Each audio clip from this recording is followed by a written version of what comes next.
আসসালামু আলাইকুম, সবাই কেমন আছেন? আশা করি আল্লাহর রহমতে অনেক ভালো আছেন। তো আজকে আমি দেখাবো আমি আমাদের কিয়ান শরিকাতে কীভাবে ক্রেপ বানাই। তো আমাদের কিয়ান শরিকাতে আপনারা সবাই জানেন যে ক্রেপ বিক্রি করে, ক্রেপ চকলেট, ক্রেপ মিক্স এগুলো আছে। তো এগুলো আমরা আগে বানায় জায়াজ করে রাখুন লাগে, নাইলে দেখা গেছে কাস্টমার আসলে বানাইতে তখন সমস্যা হয়। তো এখন আমি ক্রেপ বানাইতেছি আমাদের কফি শপের জন্য। তো আমাদের খালটা আগে রেডি করা ছিল, জায়াজ করা ছিল, মানে ক্রেপের যে খামিরটা এটা জায়াজ আছিল। তো খামির ছোটো একটা পাতিলের মধ্যে নিচে নিয়ে আসার ছোট্ট যে মেশিনটা দেখতেছেন, মানে তাওয়াটা, এ তাওয়ার মধ্যে দিয়ে ছোটো করে বানাইতেছি। আমাদের এখানে আগে ছোটো তাওয়াই আসছিল, তো ছোটো তাওয়াগুলো তাড়াতাড়ি নষ্ট হয়ে যায়, যার কারণে কোম্পানি এখন বড় যে খোলাটা দেখতেছেন, বড় খোলাটা দিচ্ছে আর কি।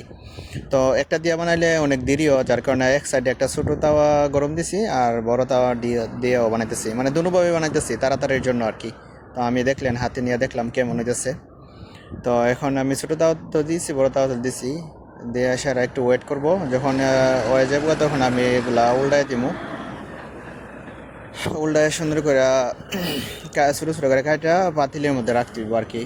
এগুলা টাইম হচ্ছে 12 ঘন্টা, 12 ঘন্টা টাইম দিয়া এক্সপায়ার ডেট দিয়া ধরে রাখতে হইব। কাস্টমার আসলে এখান থেকে বক্স ছোটো সাহানের মধ্যে নিমো, নিয়ে সেরা মাইক্রোওয়েভের মধ্যে গরম দিব, গরম দিয়ে সের উপরে চকলেট দিয়ে দিব আর কি। এমন দেখা গেছে অনেকে সাথে সাথে বানায় দেয়, যাদের দোকানে কাস্টমার কম বা যারা সময় বা বৈশা কাস্টমারে তাদের যাদের অনেক সময় আছে তারা সাথে সাথে বানায় দেয়। কিন্তু আমাদের এখানে তো বয়া খাওয়ার কোনো নাই, সিস্টেম নাই। মানে একটা আছে রেস্টুরেন্টের মতন হইলে বৈশা অর্ডার দেওয়ার পরে যখন তখন বানায়া দেয়, আধা ঘন্টা সময় নেয় বা 20 মিনিট সময় নেয়। আর আমাদের এখানে কোনো বসার কোনো সিস্টেম নাই, আসে কাস্টমার আসে সাথে সাথে নিয়ে যাগা। আমাদের এখানে কোনো রেস্টুরেন্টের মতন কোনো সিস্টেম নাই বসার, যার কারণে আমরা বানাই আগে রেডি রাখুন লাগে আর কি।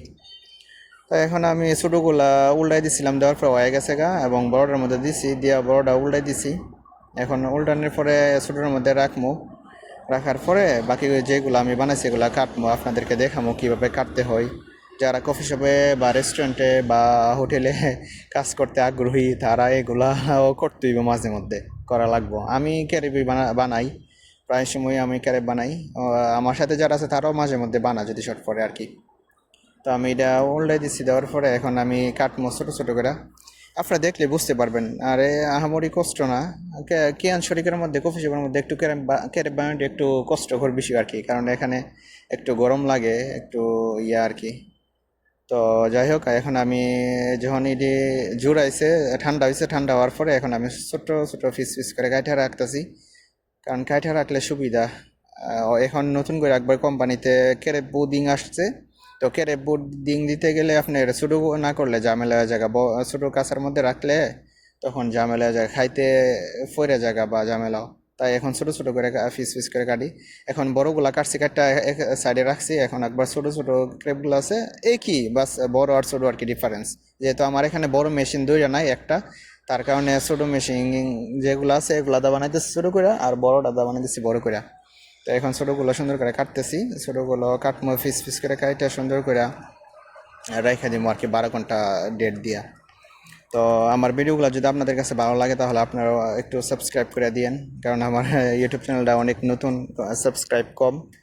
আর আপনারা আমি দৈনন্দিন কী কাজ করি না করি কফি শপের মধ্যে এগুলো আপনাদের সাথে শেয়ার করি, এবং বিভিন্ন সমসাময়িক বিষয় নিয়ে বা প্রবাসীদের সমস্যা নিয়ে আলোচনা করি বা কথাবার্তা কই। যদি আপনাদের ভালো লাগে তাহলে অবশ্যই সাবস্ক্রাইব করে দিন। তো সবাই ভালো থাকেন, আমার জন্য দোয়া করেন, আর দেখে থাকেন আমি কীভাবে কাটতে থাকি।